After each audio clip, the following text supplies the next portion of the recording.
ಆಗ್ತಾ ಇರುವಂತಹ ಬೆಳವಣಿಗೆಗಳು ನಿಮ್ಮೆಲ್ಲರ ಗಮನಕ್ಕಿದೆ. ಇದರ ನಡುವೆ ಇವತ್ತಿನ ಪ್ರೆಸ್ ಮೀಟ್ ಸುದ್ದಿಗೋಷ್ಠಿನ ಏನು ನಡೆಸುತ್ತೆ ಭಾರತ, ಯಾವ್ಯಾವ ನಂಬರ್ಸ್ ಕೊಡುತ್ತೆ ಅನ್ನುವಂತಹ ಕುತೂಹಲ ಒಂದು ಕಡೆ ಆದರೆ ಯಾವ ರೀತಿಯ ಪ್ಲಾನ್ ಮಾಡಿದ್ದಾರೆ, ಪಾಕಿಸ್ತಾನಕ್ಕೆ ಇನ್ನೂ ದೊಡ್ಡ ಮಟ್ಟದ ಪೆಟ್ಟನ್ನು ಕೊಡುವಲ್ಲಿ ಯಾವ ರೀತಿಯಾಗಿ ಮುಂದಾಗುತ್ತೆ ಆರ್ಮಿ, ಇದೆಲ್ಲದರ ಬಗ್ಗೆ ಚರ್ಚೆಯನ್ನು ಮಾಡ್ತಾ ಹೋಗೋಣ. ನನ್ನ ಜೊತೆ ಗೆಸ್ಟ್ಗಳು ಕೂಡ ಇದ್ದಾರೆ, ವೆಲ್ಕಮ್ ಮಾಡ್ಕೊಳ್ತೀನಿ. ಮೊದಲಿಗೆ ಡಿಫೆನ್ಸ್ ಎಕ್ಸ್ಪರ್ಟ್ ಶಶಾಂಕ್ ಅವರು ನಮ್ಮ ಜೊತೆ ಇದ್ದಾರೆ. ಸರ್ ನಮಸ್ತೆ, ಗುಡ್ ಮಾರ್ನಿಂಗ್, ಕಾರ್ಯಕ್ರಮಕ್ಕೆ ಸ್ವಾಗತ ನಿಮಗೆ. ಅದೇ ರೀತಿಯಾಗಿ ನಿವೃತ್ತ ಸೇನಾಧಿಕಾರಿ ಡಾಕ್ಟರ್ ರಾಮರಾವ್ ಅವರು ಕೂಡ ನಮ್ಮ ಜೊತೆ ಇದ್ದಾರೆ. ಸರ್ ನಿಮಗೂ ಕೂಡ ಕಾರ್ಯಕ್ರಮಕ್ಕೆ ಸ್ವಾಗತ. ಸೊ ಮೊದಲಿಗೆ ನಾನು ಅಭಿಪ್ರಾಯ ಅಂತ ಹೋಗಲ್ಲ, ಇವತ್ತು ಇಷ್ಟೆಲ್ಲ ಬೆಳವಣಿಗೆ ಆಗಬೇಕಾದ್ರೆ ನಿಮಗೆ ಪಾಕಿಸ್ತಾನಕ್ಕೆ ಮತ್ತು ನಮ್ಮ ಪರಿಸ್ಥಿತಿ ಹೇಗಿದೆ ಅನ್ನೋದ್ರ ಬಗ್ಗೆ ಏನು ಹೇಳಬೇಕು ಅನ್ನಿಸ್ತಾ ಇದೆ ಜನರಿಗೆ? ಶಶಾಂಕ್ ಸರ್, ಪಾಕಿಸ್ತಾನಕ್ಕೆ ನಾವು ಈಗಾಗಲೇ ವಾರ್ನಿಂಗ್ ಕೊಟ್ಟಾಗ ಅಟ್ಲೀಸ್ಟ್ ಎಚ್ಚೆತ್ಕೊಬೇಕಾಗಿತ್ತು. ಯಾವ ರೀತಿ ಭಾರತ ಇದೆ ಇವತ್ತು ವಿಶ್ವದಲ್ಲಿ, ಯಾವ ಸ್ಟ್ರೆಂತ್ ಭಾರತಕ್ಕಿದೆ, ಎಲ್ಲರೂ ಭಾರತಕ್ಕೆ ಯಾಕೆ ರೆಸ್ಪೆಕ್ಟ್ ಕೊಡ್ತಿದ್ದಾರೆ, ಇದೆಲ್ಲ ಸ್ವಲ್ಪ ಪಾಕಿಸ್ತಾನ ಯೋಚನೆ ಮಾಡಬೇಕಾಗಿತ್ತು. ಯಾರನ್ನೋ ನಂಬ್ಕೊಂಡು ನಾನು ಯುದ್ಧಕ್ಕೆ ಹೋದಾಗ ನನ್ನ ಪರಿಸ್ಥಿತಿ ಏನಾಗುತ್ತೆ ಅಂತ ಉದಾಹರಣೆ ಇಡೀ ವಿಶ್ವಕ್ಕೆ ಪಾಕಿಸ್ತಾನದೇ ಒಂದು ಉದಾಹರಣೆ ಆಗ್ಬಿಟ್ಟಿದೆ. ನೋಡಿ, ಚೈನಾನ ನಂಬ್ಕೊಂಡು ಚೈನಾ ನನಗೆ ಟ್ರೇಡ್ ಇದೆ, ಶಸ್ತ್ರಾಸ್ತ್ರ ಕೊಡ್ತಿದ್ದಾರೆ ಚೈನಾ ಅವರು, ನನಗೆ ಅದನ್ನ ಬಳಕೆ ಮಾಡ್ಬೋದು, ತುಂಬ ಟೆಕ್ನಾಲಜಿ ಇದೆ ಚೈನಾ ಬಳಿ ಅಂತ ಪಾಕಿಸ್ತಾನ ನಂಬ್ಕೊಂಡು ಏನಿವತ್ತು ಭಾರತದ ಮೇಲೆ ರಿಟಾಲಿಯೇಟ್ ಮಾಡಿಕೊಂಡು ತೊಂದರೆ ಕೊಡಕ್ಕೆ ಬರ್ತಿದೆ. ಸೊ ಇದೊಂದು ಪಾಠ ಆಗಿದೆ ಪಾಕಿಸ್ತಾನಕ್ಕೆ. ನೋಡಿ, ಚೈನಾದ ಪ್ರತಿಯೊಂದು ವೆಪನ್ನು ಫೇಲ್ಯೂರ್ ಆಗ್ತಿದೆ, ಚೈನಾದ ಏರ್ ಡಿಫೆನ್ಸ್ ಸಿಸ್ಟಮ್ ಫೇಲ್ಯೂರ್ ಆಗ್ತಿದೆ. ನಾವು ಇಲ್ಲಿ ಕೂತು ಲಾಂಚ್ ಮಾಡಿದಂಥ ಮಿಸೈಲು ನಾವು ಟಾರ್ಗೆಟ್ ಏನು ಫಿಕ್ಸ್ ಮಾಡಿದೀವಿ ಆ ಟಾರ್ಗೆಟ್ನ ರೀಚ್ ಮಾಡಿ ನಮ್ಗೆ 100% ಸಕ್ಸಸ್ ಕೊಡ್ತಿದೆ. ನಮ್ಮ ರೇಷಿಯೋ ಹೆಂಗಿದೆ? ಪಾಕಿಸ್ತಾನದ ರೆಡಾರ್ಗಳೇ ಇವತ್ತು ವರ್ಕ್ ಆಗ್ತಿಲ್ಲ. ಆ ದೇಶ ನಂಬ್ಕೊಂಡು ಇರೋದೇ ಆ ಡಿಫೆನ್ಸ್, ಇದನ್ನು ಏರ್ ಡಿಫೆನ್ಸ್ ಸಿಸ್ಟಮೇ ವರ್ಕ್ ಆಗ್ತಿಲ್ಲ. ಅಲ್ಲಿ ನಾವು ಆ ಏರ್ ಡಿಫೆನ್ಸ್ ಸಿಸ್ಟಮ್ನೇ ಹೊಡೆದಾಗ್ತಾ ಇದ್ದೀವಿ. ನಮ್ಮ ಟೆಕ್ನಾಲಜಿ ಹೇಗಿದೆ, ಪಾಕಿಸ್ತಾನದ ಹತ್ರ ಇರೋ ಟೆಕ್ನಾಲಜಿ ಹೇಗಿದೆ, ಇದನ್ನ ಎರಡೂ ಪ್ರತಿಯೊಬ್ಬರು ಕಂಪೇರ್ ಮಾಡ್ತಿದ್ದಾರೆ ಈಗ.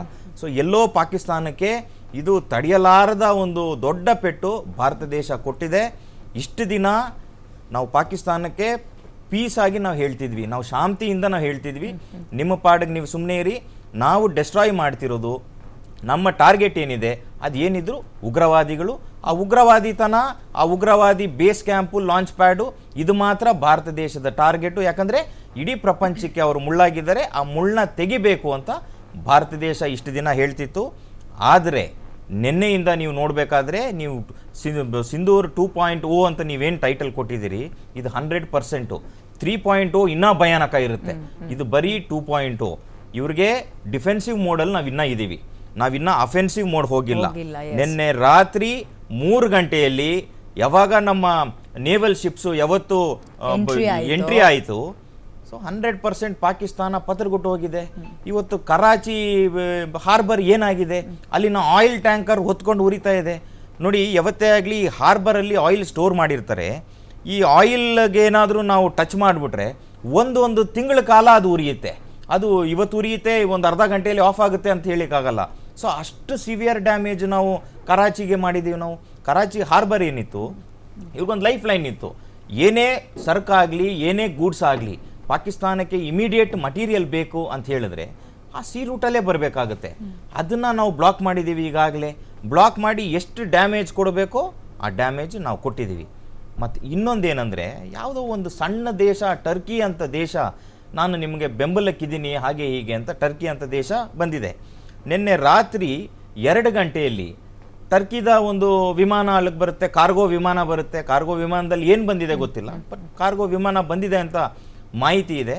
ಈಗಾಗಲೇ ಭಾರತ ದೇಶ ಡಿಸೈಡ್ ಮಾಡಿದೆ, ಟರ್ಕಿ ಜೊತೆ ನಾವು ಏನು ಸಂಬಂಧ ಇತ್ತು, ನಮ್ಮ ದೇಶದ ಒಳಗಡೆ ಯಾರ್ಯಾರು ರಾಜತಾಂತ್ರಿಕ ನೀತಿಯಿಂದ ಟರ್ಕಿಯವರಿದ್ದರು ಇವ್ರನ್ನೆಲ್ಲ ಹೊರಗೆ ಹಾಕಬೇಕು, ಟರ್ಕಿ ಸಂಬಂಧನ ಈ ಕೂಡಲೇ ಮುರಿದು ಹಾಕಬೇಕು ಅಂತ ಈಗಾಗಲೇ ಡಿಸೈಡ್ ಆಗಿದೆ. ಎಲ್ಲರ ಬೆಂಬಲನೂ ಅದಿದೆ. ಯಾರ್ಯಾರು ನಮ್ಮ ಶತ್ರು ದೇಶಕ್ಕೆ, ನಾವು ಯಾವ ಉದ್ದೇಶದ ಮೇಲೆ ನಾವು ಈ ಯುದ್ಧ ಆಗ್ತಿದೆ ನೋಡಬೇಕು, ಯಾವ ಉದ್ದೇಶಕ್ಕೆ ಇದಾಗಿದೆ. ಈಗಾಗಲೇ ಟೆರರಿಸಮ್ ಅನ್ನೋದು ದೊಡ್ಡ ತಲೆನೋವಾಗಿದೆ ಪ್ರಪಂಚದಲ್ಲಿ.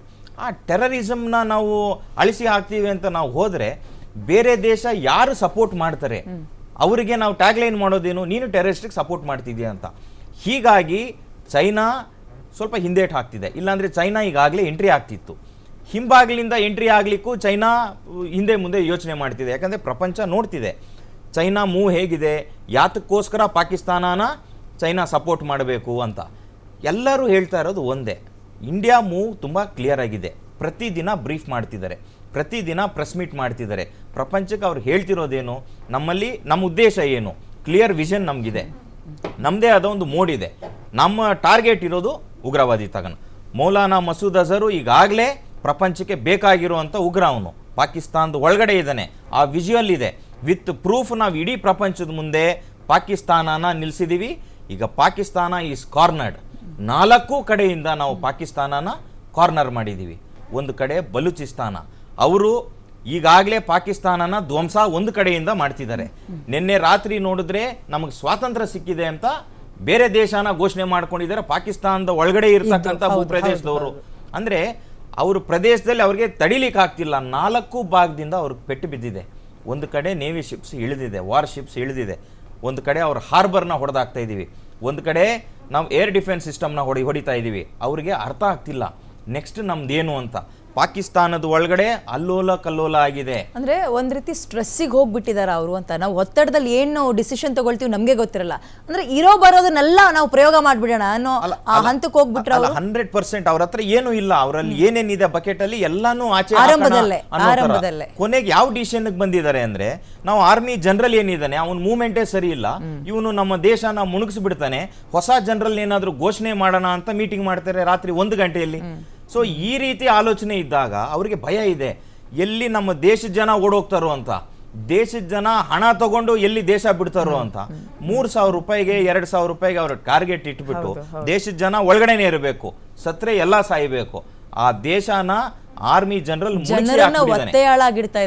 ಖಂಡಿತವಾಗೂ ಅವ್ರಿಗೆ ಬಹಳ ಚೆನ್ನಾಗಿ ಗೊತ್ತಿದೆ. ದೇಶದ ಜನಕ್ಕೆ ಏನೋ ಒಂದು, ಪಾಕಿಸ್ತಾನ ಜನಕ್ಕೆ ಏನೋ ಒಂದು ಹುಮ್ಮಸ್ ಕೊಡೋಣ ಅನ್ಬಿಟ್ಟು ಈ ಮೂವ್ಮೆಂಟ್ ಮಾಡಿದ್ರು. ಭಾರತ ದೇಶ ಸಾಕಷ್ಟು ಬಾರಿ ಹೇಳ್ತು ರಿಟಾಲಿಯೇಟ್ ಮಾಡಬೇಡಿ ಅಂತ. ಈಗಲೂ ಸಹಿತ ಸಿಂಧೂರ 3.0 ಏನಿದೆ ಅದು ಭಯಾನಕ, ಎಕ್ಸ್ಪೆಕ್ಟ್ ಮಾಡಕ್ಕಾಗಲ್ಲ. ಯಾಕಂದ್ರೆ ಇನ್ನ ಭೂಸೇನೆ ಒಳಗಡೆ ನುಗ್ಗಿಲ್ಲ. ಈಗ ನಾವು ಮೇಜರ್ ಆಗಿ ಏನೇನ್ ಡ್ಯಾಮೇಜ್ ಮಾಡಬೇಕು, ಎಲ್ಲಿ ತನಕ ನಾವು ರೀಚ್ ಮಾಡಬೇಕು ಪಾಕಿಸ್ತಾನದ ಒಳಗಡೆ ನಾವು ತೋರಿಸ್ಕೊಟ್ಟಿದೀವಿ. ನೋಡಿ, ಧ್ವಂಸ ಆಗ್ಬಿಟ್ಟಿದೆ. ನಿನ್ನೆ ರಾತ್ರಿ ನಮ್ಮ ಮಿಸೈಲ್ಗಳು ಏನು ಹೊಡೆದಿದೆ, ಪಾಕಿಸ್ತಾನದ ಇಸ್ಲಾಮಾಬಾದ್ ಆಗ್ಲಿ ಕರಾಚಿ ಆಗ್ಲಿ ಒಳಗಡೆ ಧ್ವಂಸ ಆಗ್ಬಿಟ್ಟಿದೆ. ಅಲ್ಲಿ ಎಷ್ಟು ಸಾವು ನೋವಾಗಿದೆ, ಏನಾಗಿದೆ ಅಲ್ಲಿರೋರ್ಗೆ ಮಾತ್ರ ಗೊತ್ತು. ಈಗಾಗಲೇ ಅದನ್ನ ಡಿಸ್ಕ್ಲೋಸ್ ಕೂಡ ಮಾಡ್ತಿಲ್ಲ. ನಾನು ಈ F-16 ಅಮೆರಿಕದಿಂದ ಏನು ಹೋಗಿತ್ತು ಅವ್ರಿಗೆ, ಅವ್ರು ಹೇಳಿದ್ರಂತೆ S-400 ಬಳಸಬೇಡಿ, ಅಂದ್ರೆ S-400 ಆಪೋಸಿಟ್ ಆಗಿ ಇದನ್ನ ಬಳಸಬೇಡಿ, ಬಳಸಿದ್ರೆ ಅವ್ರಿಗೆ ಗೊತ್ತು ಅದನ್ನ ಹೆಂಗೆ ಮಟಾಶ್ ಮಾಡಬೇಕು ಅಂತ ಅಂದ್ರೂ ಕೂಡ ಬಳಸಿದ್ರಂತೆ. ಇನ್ ಕೇಸ್ ಬಳಸಿದ್ರು ಅಂದ್ರೆ ಅವ್ರು ಅದನ್ನ ಅನೌನ್ಸ್ ಮಾಡ್ಕೊಳ್ಳೋ ಕೂಡ ರೆಡಿ ಇಲ್ಲ. ಅಮೆರಿಕ ಮುಂಚೆ ವಾರ್ ಮಾಡಿದ್ರು ಇವ್ರು ಕೇಳ್ತಿಲ್ಲ. ಅಂದ್ರೆ ತುಂಬಾ ಸ್ಟ್ರೆಸ್ ಅಲ್ಲಿ ಇದಾರ, ಅಲ್ಲಿ ಏನೂ ಸರಿ ಇಲ್ಲ, ಯಾವ್ದಲ್ಲ ಏನೂ ಸರಿ ಇಲ್ಲ ಅನ್ನೋ ಪರಿಸ್ಥಿತಿಗೆ ಹೋಗ್ಬಿಟ್ರ ಅಂತ. ಅಮೆರಿಕ ಏನಿದ್ರು ಏನೊಂದು ವಸ್ತು ಕೊಟ್ರು, ಏನೊಂದು ಆರ್ಮರ್ ಕೊಟ್ರು ಅದಕ್ಕೊಂದು ಗೈಡ್ಲೈನ್ಸ್ ಹಾಕ್ಬಿಡುತ್ತೆ, ಅದಕ್ಕೊಂದು ಫ್ರೇಮ್ ವರ್ಕ್ ಕೊಟ್ಬಿಡುತ್ತೆ, ಅದಕ್ಕೊಂದು ರೂಲ್ಸ್ ಅಂಡ್ ರೆಗ್ಯುಲೇಷನ್ಸ್ ಕೊಟ್ಬಿಡುತ್ತೆ. ಆ ರೂಲ್ಸ್ ಅಂಡ್ ರೆಗ್ಯುಲೇಷನ್ಸ್ ಪ್ರಕಾರನೇ ಕೈ ಕಟ್ಟಾಕಿ ನಂದು ವಸ್ತುನ ಯೂಸ್ ಮಾಡಬೇಕು, ಬಳಸ್ಕೊಬೇಕು ಅಂತ. F-16 ಇರೋದು ಹಾಗೆ. ನೀನ್ ಯಾವ್ದೋ ದೇಶದ ಮೇಲೆ ಹೋಗ್ಬಾರ್ದು ಅಂತಾನೆ ಇದೆ. ನಿಮ್ ಒಳಗಡೆ ಟೆರರಿಸ್ಟ್ ವಿರುದ್ಧ, ಟೆರರಿಸಂ ವಿರುದ್ಧ ಇದನ್ನ ಬಳಕೆ ಮಾಡಬೇಕು ಅಂತಿದೆ. ಆದರೆ ಇವ್ರ ಹತ್ರ ಏನೂ ಇಲ್ಲ ಎಕ್ವಿಪ್ಮೆಂಟು. ಚೈನಾದ JF-17 ನಂಬ್ಕೊಂಡು ಹೋಗಿದ್ದಾರೆ, ಫೇಲ್ಯೂರ್ ಆಗ್ಬಿಡ್ತು. ಚೈನಾದ ಮಿಸೈಲ್ ನಂಬ್ಕೊಂಡು ಹೋಗ್ತಾ ಇದ್ದಾರೆ, HQ-9 ಅದು ಫೇಲ್ಯೂರ್ ಆಗ್ಬಿಡ್ತು. ಇವ್ರಿಗೆ ಈಗ ಅರ್ಥ ಆಗ್ತಿದೆ, ಚೈನಾ ನಮಗೆ ಕೊಟ್ಟಿರೋದೆಲ್ಲ ಅವ್ರಿಗೆ ಬೇಡವಾಗಿರೋದು. ಅದು ಪ್ರಶ್ನೆ ಇದೆಯಲ್ವಾ, ಬಳಸಕ್ ಬರ್ತಾ ಇದೆಯೋ ಇಲ್ಲ ಕೊಟ್ಟಿರೋದು ಫೇಲ್ಯೂರ್ ಆಗಿದೆಯೋ, ಇವ್ರಿಗೆ ಈಗ ಪ್ರಪಂಚಕ್ಕೆ ಗೊತ್ತಾಗದೆ ಚೈನಾ ಡೂಪ್ಲಿಕೇಟ್ ಮಾಡೋದ್ರಲ್ಲಿ ಎಷ್ಟು ನಿಸ್ಸೀಮರಾಗಿದ್ದಾರೆ ಅಂತ ಗೊತ್ತಿದೆ. ನಾವು ದೇಶದೊಳಗೆ ಮಾತಾಡ್ತಾ ಇದ್ವಿ, ಒಂದು ಫೋನ್ ಇಂದ ಅಯ್ಯೋ ಇದು ಮೇಡ್ ಇನ್ ಚೀನಾ ಅದಕ್ಕೆ ಕೆಟ್ಟೋಗಿದೆ ಅಂತ ಮಾತಾಡ್ತಾ ಇದ್ವಿ. ಮಾಡ್ತಾರೆ, ತೋರಿಸಿರೋದೇ ಒಂದು, ಇವ್ರಿಗೆ ಕೊಟ್ಟಿರೋದೇ ಒಂದು, ಅಥವಾ ಇವರಿಗೆ ಅದನ್ನ ಬಳಸಕ್ ಬರ್ತಾ ಇಲ್ವಾ ಅದು ಕೂಡ ಗೊತ್ತಿಲ್ಲ. ಖಂಡಿತವಾಗೂ ಟೆಕ್ನಾಲಜಿ ವೈಸ್ ಇವ್ರು ಬಹಳ ಹಿಂದೆ ಇದ್ದಾರೆ. ಇನ್ನ ಇವ್ರು ಯಾವ್ದೋ ಮೋಡಲ್ಲಿ ಇದ್ದಾರೆ. ಇವತ್ತು ಕಾಂಪಿಟೇಟಿವ್ ವರ್ಲ್ಡ್ ಅಲ್ಲಿ 2025 ಅಲ್ಲಿ ಪ್ರಪಂಚ ಮುಂದೆ ಸಾಗ್ತಾ ಇದೆ, ಇವ್ರು ತುಂಬಾ ಹಿಂದೆ ಉಳಿದು ಬಿಟ್ಟಿದ್ದಾರೆ. ಈ ಉಗ್ರವಾದಿಗಳನ್ನ ಬೆಳೆಸ್ಕೊಂಡು ಯಾವುದೋ ಒಂದು ಮಸೀದಿ ಒಳಗಡೆ ಇವ್ರಿಗೂ 1000 ಜನ 2000 ಜನ ಟ್ರೈನಿಂಗ್ ಕೊಟ್ಕೊಂಡು ಇವ್ರ ಥಿಂಕಿಂಗ್ ಅಲ್ಲೇ ಇದೆ. ಇವ್ರ ಥಿಂಕಿಂಗ್ ಸ್ವಲ್ಪ ಮುಂದೆ ಹೋಗಿಲ್ಲ. ಅಲ್ಲಿನ ಯುವಕರಿಗೆ ಅವಕಾಶ ಇಲ್ಲ. ಯುವಕರಿಗೆ ಯಾವತ್ತು ಅವಕಾಶ ಇಲ್ಲ, ಯಾವತ್ತು ದೇಶದ ಒಳಗಡೆ ಟೆಕ್ನಾಲಜಿ ಟೆಕ್ನಿಕಾಲಿಟಿ ಬೆಳೆಯಲ್ಲ, ಆ ದೇಶ ಬಹಳ ಹಿಂದೆ ಉಳಿಯುತ್ತೆ. ಸೊ ಹೀಗಾಗಿ ಪಾಕಿಸ್ತಾನಕ್ಕೆ ಇದು ದೊಡ್ಡ ಹೊಡೆತ. ಈಗಾಗಲೇ INS ವಿಕ್ರಾಂತ್ ಫೀಲ್ಡ್ ಇಳಿದಿದೆ. ಅದು ಎಷ್ಟು ಆಕ್ರಮಣಕಾರಿಯಾಗಿ ಧ್ವಂಸ ಮಾಡುತ್ತೆ ಪಾಕಿಸ್ತಾನ ಅಂದ್ರೆ ಪಾಕಿಸ್ತಾನ ಆಲೋಚನೆ ಕೂಡ ಮಾಡ್ಲಿಕ್ಕೆ ಆಗಲ್ಲ. ಪಾಕಿಸ್ತಾನದಲ್ಲಿ ಯಾರಾದ್ರೂ ಉಳಿದ್ರೆ ಬಹುಶಃ ನಮ್ಮಲ್ಲಿ ಈಗ ಆಯ್ತು, ಅದು ಬಂದು ಧ್ವಂಸ ಮಾಡ್ತು ಅಂತ ಹೇಳ್ಬೋದು. ಓಕೆ, ಇನ್ನು ರಾಮರಾವ್ ಸರ್ ನಿಮ್ಮ ಹತ್ರ ಮಾತಾಡ್ತೀನಿ. ನಿನ್ನೆ ಮಿಡ್ ನೈಟ್ ಇಂದ ನೇವಿ ಕೂಡ ಎಂಟ್ರಿ ಕೊಟ್ಟಿದೆ. ಸೊ ಅವರಿಗೆ ಈ ಆಪರೇಷನ್ ಸಿಂಧೂರ ನಂಬರ್ 1 ತಡ್ಕೊಳಕ್ಕಾಗಿಲ್ಲ. ಇದೊಂಥರ 2.2 ಅವರಿಗೆ ಎಕ್ಸ್ಪೆಕ್ಟೇ ಮಾಡೋಕ್ಕಾಗ್ತಾ ಇಲ್ಲ. ನೇವಿ ಎಂಟ್ರಿಯಿಂದ ಇನ್ಯಾವ್ಯಾವ ರೀತಿಯ ಒಂದು ನಿರೀಕ್ಷೆನ ಅವ್ರು ಇಟ್ಕೋಬಹುದು ಅಂತ ನೋಡಿ. ನಿನ್ನೆ ಮಾರ್ನಿಂಗ್ ಇದೇ ಪ್ಲಾಟ್ಫಾರ್ಮ್ನಲ್ಲಿ ನಾನು ಹೇಳಿದೆ, ಎಕ್ಸಾಕ್ಟ್ಲಿ ರೆಡಿಯಾಗಿರಬೇಕು, ಕಂಟ್ರಿ ಪಾಕಿಸ್ತಾನ ಯಾವಾಗೂ ಅಟ್ಯಾಕ್ ಮಾಡಬಹುದು ಅಂತ ಹೇಳಿದ್ದಾನೆ. ಎಕ್ಸಾಕ್ಟ್ಲಿ ಅದೇ ಆಗಿತ್ತು. 8 o'clock ನಿನ್ನೆ ನಮ್ಮ ಮೆಸೇಜ್ ಬಂದಿದೆ, ಅಟ್ಯಾಕ್ ಮಾಡಿದ್ದಾರೆ ಅಂದರೆ. ಆ ಅಟ್ಯಾಕ್ ರಿಟ್ಯಾಲಿಯೇಟ್ ಮಾಡಿ ನಮ್ಮ ಕಡೆ ಕೆಪಾಸಿಟಿ ಇದೆ. ಬಟ್ ಅವರು ಏನು ಯೋಚನೆ ಮಾಡಿದ್ರೆ, ಸುಮ್ಮನೆ ಏನೋ ಒಂದು ಅಟ್ಯಾಕ್ ಮಾಡೋಣ ಅಂತ ಒಂದು 15 ಪ್ಲೇಸಸ್ನಲ್ಲಿ ಟಾರ್ಗೆಟ್ ಮಾಡಿ ಜಮ್ಮು ಆ್ಯಂಡ್ ಕಾಶ್ಮೀರ್ನಲ್ಲಿ. ಅದನ್ನು ನೋಡಿ, ಆ್ಯಕ್ಚುಲಿ ಯಾವಾಗೂ ಡಿಫೆನ್ಸ್ ವಾರ್ ಬಂದಮೇಲೆ ಫಸ್ಟ್ ಲೆವೆಲ್ ಏನಾಗುತ್ತೆ, ಟೆರರಿಸ್ಟ್. ನಮ್ಗೆ ಟಾರ್ಗೆಟ್ ಏನು, ಟೆರರಿಸ್ಟ್ನಲ್ಲಿ ಮೇಲೆ ಅಟ್ಯಾಕ್ ಮಾಡಬೇಕು. Second army establishment, third cities, airports. ನಮ್ದು ನಾನು ಏನು ಮಾಡಿದೆ, ಯೋಚನೆ ಮಾಡಿ ಯಾರಿಗೂ ತೊಂದರೆ ಕೊಡಬಾರ್ದು ಅಂತ ಟೆರರಿಸ್ಟ್ ಮೇಲೆ ಫಸ್ಟ್ ಅಟ್ಯಾಕ್ ಮಾಡಿದ್ವಿ. ಅವ್ರು ನೋಡಿ ಸ್ಟ್ರೈಟಾಗಿ ಥರ್ಡ್ ಸ್ಟೇಜ್ನಲ್ಲಿ ಹೋಗಿದ್ದಾರೆ. ಟೆರರಿಸ್ಟ್ ಇಲ್ಲ ನಮ್ಮ ಕಡೆ, ಟೆರರಿಸ್ಟ್ ಇಲ್ಲ ನಮ್ಮ ಕಡೆ, ಆರ್ಮಿ ಸ್ಟ್ರೈಟಾಗಿ ಸಿವಿಲಿಯನ್ ಪಾಪ್ಯುಲೇಷನ್ ಟಾರ್ಗೆಟ್ ಮಾಡಿ ಸ್ಟ್ರೈಟಾಗಿ ಏರ್ಪೋರ್ಟ್ಸ್ಗೆ, ಸಿಟೀಸ್ಗೆ, ಯಾರು ಸಿವಿಲಿಯನ್ ಇನ್ನೋಸೆಂಟ್ ಪೀಪಲ್ ಇದೆ ಅದ್ರ ಮೇಲೆ ಅಟ್ಯಾಕ್ ಮಾಡೋಕ್ಕೆ ಒಂದೇ ಸತಿ ಮಿಸೈಲ್ಸ್ ಎಲ್ಲ ಬಿಟ್ಟಿದ್ದಾರೆ. ಏರ್ಕ್ರಾಫ್ಟ್ಸ್ ಎಲ್ಲ JF-16, 17 ಇರಲಿ, F-16 ಇರಲಿ ಎಲ್ಲ ಅಟ್ಯಾಕ್ ಮಾಡಿದ್ರೆ. ಬಟ್ ನಮ್ಮ ಜವಾನುಗಳು, ಇಂಡಿಯನ್ ಆರ್ಮಿಯವರು ಎಷ್ಟು ಹುಷಾರಾಗಿದ್ದಾರೆ, ಎಷ್ಟು ಅಲರ್ಟ್ ಆಗಿದ್ದಾರೆ ಅಂದರೆ ಇದು ಒಂದು ಎಕ್ಸಾಂಪಲರಿ. ನಾನು ಫುಲ್ ವರ್ಲ್ಡ್ಗೆ ಹೇಳ್ತಾ ಇದ್ದೀನಿ, ಯಾವಾಗೂ ನಮ್ಮ ಇಂಡಿಯನ್ ಆರ್ಮಿ ಅಲರ್ಟ್ ಆಗಿದ್ದಾರೆ ಇರ್ತಾರೆ ಅಂತ ಒಂದು ಎಕ್ಸಾಂಪಲ್ಸ್ ಪ್ರೂವ್ ಮಾಡಿ ತೋರಿಸಿದ್ದಾರೆ. ಅವ್ರು ಅಟ್ಯಾಕ್ ಮಾಡೋಕ್ಕೆ ಪ್ರಯತ್ನ ಮಾಡೋದಕ್ಕೆ ಮುಂಚೆ ನಮ್ಮವರು ಇಮಿಡಿಯೇಟ್ಲಿ ಇಂಟರ್ಸೆಪ್ಟ್ ಮಿಸೈಲ್ಸ್ ಎಲ್ಲ ಫೈರ್ ಮಾಡಿ ಸುರಕ್ಷಾ S-400 ಅಂತ ಒಂದು ಒಳ್ಳೆ ಎಕ್ವಿಪ್ಮೆಂಟ್, 5 ಎಕ್ವಿಪ್ಮೆಂಟ್ಸ್ ರಷ್ಯಾನಿಂದ 2021 ಪರ್ಚೇಸ್ ಮಾಡಿದ್ವಿ. ಅದು ತುಂಬ ಯೂಸ್ ಆಗುತ್ತೆ ನಮ್ಗೆ ಈ ಟೈಮ್ನಲ್ಲಿ. ಅದು ಕರೆಕ್ಟಾಗಿ ರಿಲೋಕೇಟ್ ಮಾಡ್ಕೋಬೋದು, ಯಾವಾಗ ಬೇಕಂದ್ರೆ ವಿತಿನ್ 30 secondsನಲ್ಲಿ ರೆಡಿ ಮಾಡಿ ಅಟ್ಯಾಕ್ ಮಾಡ್ಬೋದು. ಆ ಥರ ಸಿಸ್ಟಮ್ಸು ರಷ್ಯನ್ ಇಂಪೋರ್ಟ್ ಮಾಡಿ ರೆಡಿಯಾಗಿ ಇಟ್ಟಿದ್ವಿ.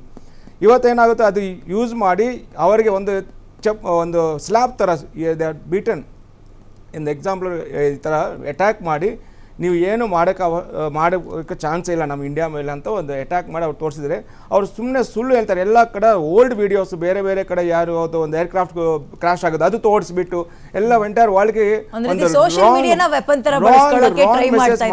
ರಾಂಗ್ ಮೆಸೇಜ್ ಕೊಡೋಕ್ಕೆ ಟ್ರೈ ಮಾಡ್ತಾರೆ. ಯಾರು ಸ್ವಲ್ಪ ಜನ ಯಾರು ಸತ್ತೋಗಿದ್ರು ಅವ್ರ ಫೋಟೋಸ್ ತೋರಿಸ್ತೀನಿ ನೋಡಿ, ಇಂಡಿಯನ್ ಆರ್ಮಿ ಅವ್ರಿಗೆ ನಾನು ಸಾಗಿಸಿದ್ವಿ ಅಂದರೆ ಕಿಲ್ ಮಾಡಿದ್ವಿ ಅಂತ ತೋರಿಸ್ತಾ ಇದ್ದಾರೆ. ಮತ್ತು ಬೇರೆ ಕಡೆ ಏನೋ ಬಿಲ್ಡಿಂಗ್ಸ್ ಎಲ್ಲ ಕೊಲ್ಯಾಪ್ಸ್ ಆಗೋದು ಅದೆಲ್ಲ ತೋರಿಸಿ, ನಾನೇ ಅಲ್ಲಿ ಸಿಟೀಸ್ನಲ್ಲಿ ನಾನೇ ಅಟ್ಯಾಕ್ ಮಾಡಿದ್ದೆಲ್ಲ ಡೆಮಾನ್ಸ್ಟ್ರೇಟ್ ಮಾಡಿದ್ವಿ ಅಂತ ಎಲ್ಲ ಕಡೆ ಒಂದು 3-4 years ಓಲ್ಡ್ ಇನ್ಸಿಡೆಂಟ್ಸ್ ವೀಡಿಯೋಸ್ ಎಲ್ಲ ತೋರಿಸಿ ಇದೆಲ್ಲ ನಾನೇ ಮಾಡಿದ್ವಿ ಅಂತ ಮಿಸ್ಗೈಡ್ ಮಾಡೋಕ್ಕೆ ವರ್ಲ್ಡ್ನಲ್ಲಿ ಎಲ್ಲರಿಗೂ ಒಂದು ಮಿಸ್ಕಂಡಕ್ಟ್ ಟ್ರೈ ಮಾಡ್ತಾ ಇದ್ದಾರೆ. ಅದೆಲ್ಲ ಸುಳ್ಳು. ನಮ್ಮ ಬೇಡಿದೆ ಏನೂ ಆಗಿರಲಿಲ್ಲ. ಇಂಡಿಯನ್ ಆರ್ಮಿಗೆ ಒಂದು ಚೂರ್ನು 1% ಏನು ಡ್ಯಾಮೇಜ್ ಆಗಿರಲಿಲ್ಲ. ಎಲ್ಲರೂ ಸುರಕ್ಷಾ ಆಗಿದ್ದಾರೆ. ಇಂಡಿಯನ್ ಆರ್ಮಿ ಜವಾನುಗಳು, ಸಿವಿಲಿಯನ್ಸ್ ಎಲ್ಲರೂ ಸುರಕ್ಷಾ ಆಗಿದ್ದಾರೆ. ಏನು ರಾಂಗ್ ಮೆಸೇಜ್ಗೂ ನೀವು ಅವ್ರು ಫಾರ್ವರ್ಡ್ ಮಾಡಬೇಡಿ. ಮತ್ತು ನೋಡಿ, ಈ ಎಕ್ವಿಪ್ಮೆಂಟ್, ಈ ಅಟ್ಯಾಕ್ನಲ್ಲಿ ಏನಾಗುತ್ತೆ, ಚೈನೀಸ್ ಎಕ್ವಿಪ್ಮೆಂಟು ಫೇಲ್ಯೂರ್ ಅಂತ ಫುಲ್ ವರ್ಲ್ಡ್ಗೆ ಅರ್ಥ ಆಗಿತ್ತು. ಇವಾಗಿನಿಂದ ಏನಾಗುತ್ತೆ, ಯಾರು ಚೈನೀಸ್ ಡಿಫೆನ್ಸ್ ಎಕ್ವಿಪ್ಮೆಂಟ್ ಪರ್ಚೇಸ್ ಮಾಡೋಕ್ಕೆ ಸಾಧ್ಯನೇ ಇಲ್ಲ. ಅವರು ಪಾಕಿಸ್ತಾನ ಹೆಲ್ಪ್ ಮಾಡೋಕ್ಕೆ ಈ ಎಕ್ವಿಪ್ಮೆಂಟ್ಸ್ ಎಲ್ಲ ಸಪ್ಲೈ ಮಾಡಿದರೆ ಅದು ಉಲ್ಟಾ ಆಗುತ್ತೆ. ಅವ್ರಿಗೆ ನೆಕ್ಸ್ಟ್ ಟೈಮ್ನಿಂದ ಈ ಥರ ಫೇಲ್ ಆಗುತ್ತೆ ಅಂದರೆ ಆಲ್ ಓವರ್ ವರ್ಲ್ಡ್ ಪರ್ಚೇಸ್ ಮಾಡೋದಿಲ್ಲ. ಇನ್ನೊಂದು second advantage, international trade spoil ಆಗಿದೆ. ಇಂಡಿಯನ್ ಡಿಫೆನ್ಸ್ ಎಕ್ವಿಪ್ಮೆಂಟ್ಸ್ಗೂ ಒಳ್ಳೆ ಹೆಸರು ಬಂದಿದೆ. ಏನು ಪರ್ಫೆಕ್ಷನ್, ಪ್ರೆಸಿಷನ್ ಅಟ್ಯಾಕ್, 100% ಸಕ್ಸಸ್.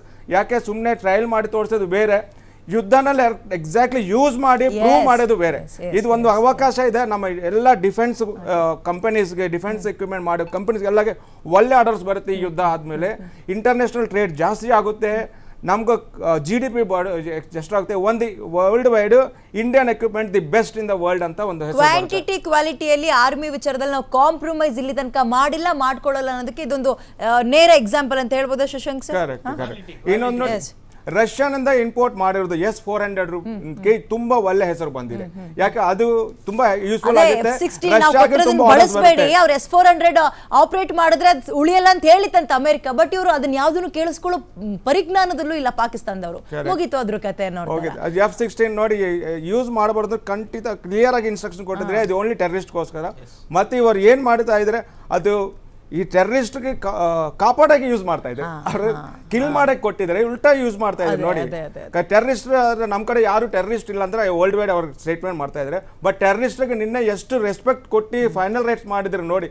ಅಂದ್ರೆ ಶೋಲ್ಡರ್ ಮೇಲೆ ಒಂದು ಪಾಕಿಸ್ತಾನ್ ಜವಾನ್ ಶೋಲ್ಡರ್ ಮೇಲೆ ಒಂದು ಟೆರರಿಸ್ಟ್ ತಗೊಂಡು ಕಾಫಿನ್ ತಗೊಂಡು ಹೋಗ್ತಾ ಇದ್ದಾರೆ ಅಂದ್ರೆ ಏನ್ ಮೆಸೇಜ್ ಕೊಡ್ತಾ ಇದ್ದಾರೆ ನೀವು ವರ್ಲ್ಡ್ಗೆ? ಅಂದ್ರೆ ನಾನು ಟೆರರಿಸ್ಟು ಇಷ್ಟು ಇಂಪಾರ್ಟೆನ್ಸ್ ಕೊಡ್ತಾ ಇದ್ರೆ ಟೆರರಿಸ್ಟ್ ನಮ್ಮ integral part of the government, ಯಾರು ಗವರ್ಮೆಂಟ್ ಆಫೀಸ್ ರೆಸ್ಪೆಕ್ಟ್ ಕೊಡೋದೇ ಇಲ್ಲ. ಅಂದ್ರೆ ಟೆರರಿಸ್ಟಿಗೆ ಅಷ್ಟು ಗೌರವ ಕೊಡ್ತಾ ಇದಾರೆ ಅಂದ್ರೆ ಕೊಡ್ಲಿಲ್ಲ ಅಂದ್ರೆ ಅವ್ರ ಪರಿಸ್ಥಿತಿ ಉಳಿಯಲ್ವೇನೋ ಅನ್ನೋ ತರನು ನಿರ್ಮಾಣ ಆಗಿದೆ